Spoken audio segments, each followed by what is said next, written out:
ನಿರಂತರ ಸುದ್ದಿಗಾಗಿ ನೋಡ್ತಾ ಇರಿ ಗೌತಮಿ ನ್ಯೂಸ್ ಕರ್ನಾಟಕ. ವಿವಿಧ ರೈಲ್ವೆ ಬೇಡಿಕೆಗಳಿಗೆ ಒತ್ತಾಯಿಸಿ ಬಾಗಲಕೋಟೆ ರೈಲು ನಿಲ್ದಾಣಕ್ಕೆ ಮುತ್ತಿಗೆ. ವೀಕ್ಷಕರೇ, ಲೋಕಾಪುರದಿಂದ ಧಾರವಾಡ ನೂತನ ರೈಲು ಮಾರ್ಗ ನಿರ್ಮಾಣ ಸೇರಿದಂತೆ ವಿವಿಧ ರೈಲುಗಳ ಸೇವೆ ವಿಸ್ತರಣೆಗೆ ಒತ್ತಾಯಿಸಿ ಶುಕ್ರವಾರ ಬಾಗಲಕೋಟೆ ರೈಲು ನಿಲ್ದಾಣದ ಮುಂದೆ ರಾಜ್ಯ ರೈಲು ಅಭಿವೃದ್ಧಿ ಹೋರಾಟ ಸಮಿತಿಯ ರಾಜ್ಯಾಧ್ಯಕ್ಷ ಕುತುಬ್ದೀನ್ ಕಾಜಿಯವರ ನೇತೃತ್ವದಲ್ಲಿ ಪ್ರತಿಭಟನೆ ನಡೆಸಿ ರೈಲ್ವೆ ಅಧಿಕಾರಿಗಳಿಗೆ ಮನವಿ ಸಲ್ಲಿಸಲಾಯಿತು.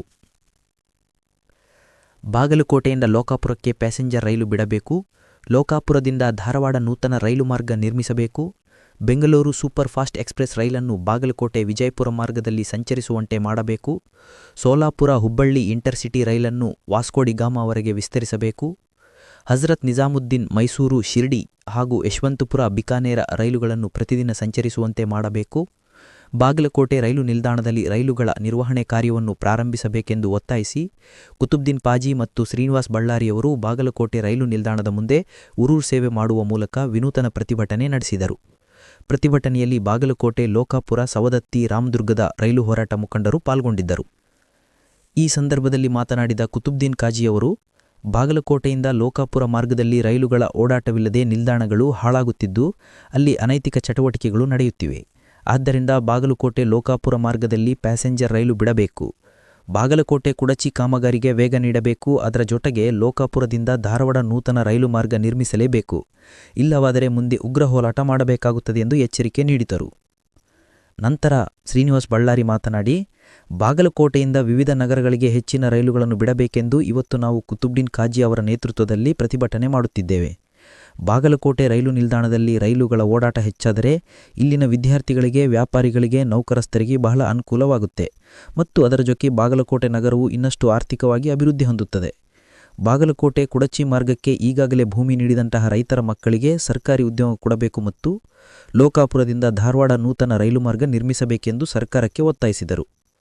ಈ ಸಂದರ್ಭದಲ್ಲಿ ಬಾಗಲಕೋಟೆ ವಾಣಿಜ್ಯೋದ್ಯಮ ಸಂಘದ ಅಧ್ಯಕ್ಷ ರವಿ ಕುಮಟಗಿ, ರಾಮದುರ್ಗ ರೈಲು ಹೋರಾಟ ಸಮಿತಿ ಮುಖಂಡ ಎಂಕೆ ಯಾದವಾಡ್, ಕರ್ನಾಟಕ ರಕ್ಷಣಾ ವೇದಿಕೆ ಪದಾಧಿಕಾರಿಗಳು ಸೇರಿದಂತೆ ಬಾಗಲಕೋಟೆ, ಲೋಕಾಪುರ, ಸವದತ್ತಿ, ರಾಮದುರ್ಗದ ರೈಲು ಹೋರಾಟ ಮುಖಂಡರು ಪಾಲ್ಗೊಂಡಿದ್ದರು. ವರದಿ ಅಫ್ತಾಬ್ ಸರಮುಲ್ಲಾ.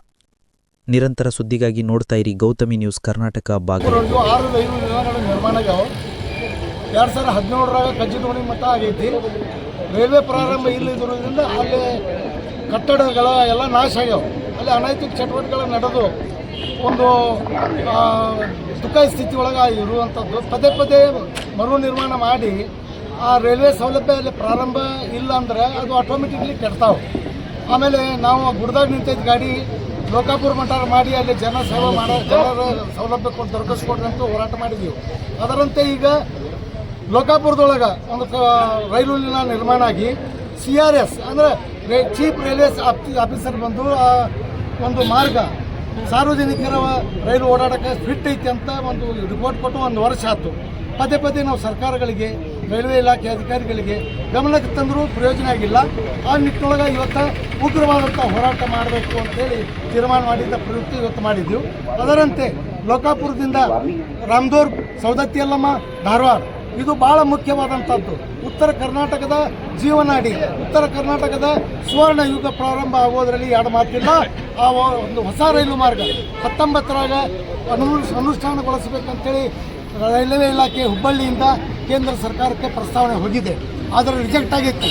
ರಿಜೆಕ್ಟ್ ಯಾಕೆ ಮಾಡ್ಯಾರ ಅನ್ನೋದು ಕನ್ಫ್ಯೂಸ್ ಆಗೈತಿ. ರಿಜೆಕ್ಟ್ ಯಾಕೆ ಮಾಡ್ಯಾರ ಅಂದ್ರೆ 3 ಸರ್ವೆ ಬರ್ತಾವೆ. ಒಂದು ಕಮರ್ಷಿಯಲ್, ಒಂದು ಇಂಜಿನಿಯರಿಂಗ್, ಒಂದು ಟ್ರಾಫಿಕ್.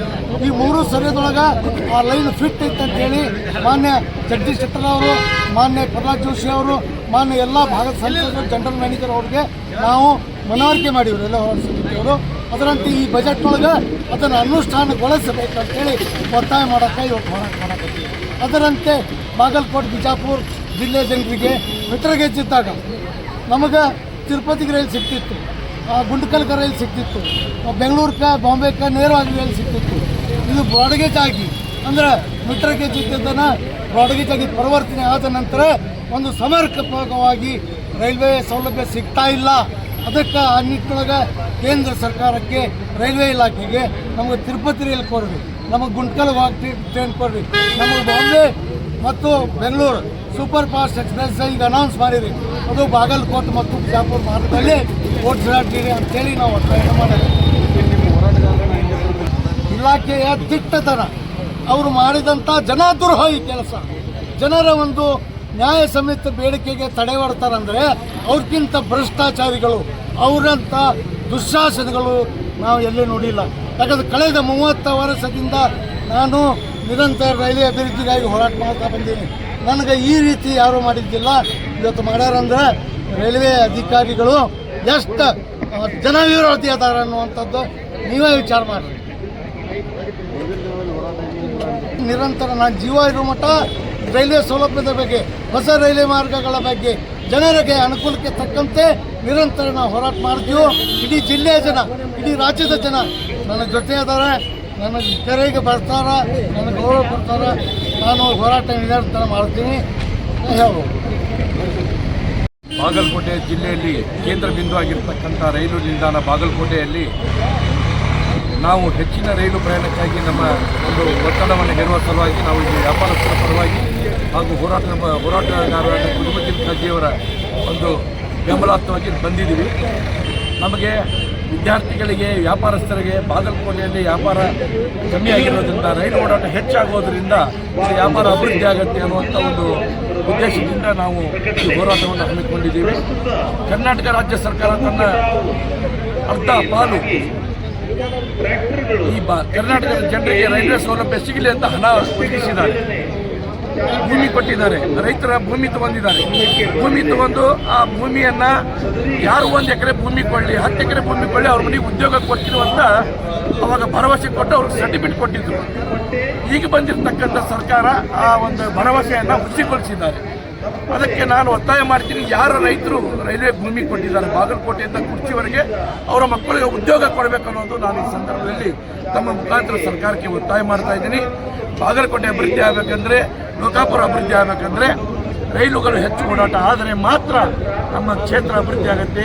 ಯಾಕಂದರೆ ಬಾಗಲಕೋಟೆ ಜಿಲ್ಲೆಯಲ್ಲಿ ನೀರಿನ ವ್ಯವಸ್ಥೆ ಇದೆ, ನ್ಯಾಷನಲ್ ಹೈವೇ ಇದೆ, ಇಲ್ಲಿ ಫ್ಯಾಕ್ಟ್ರಿಗಳು ಬರ್ತವೆ, ರೈಲು ಓಡಾಟ ಹೆಚ್ಚಾಗೋದ್ರಿಂದ.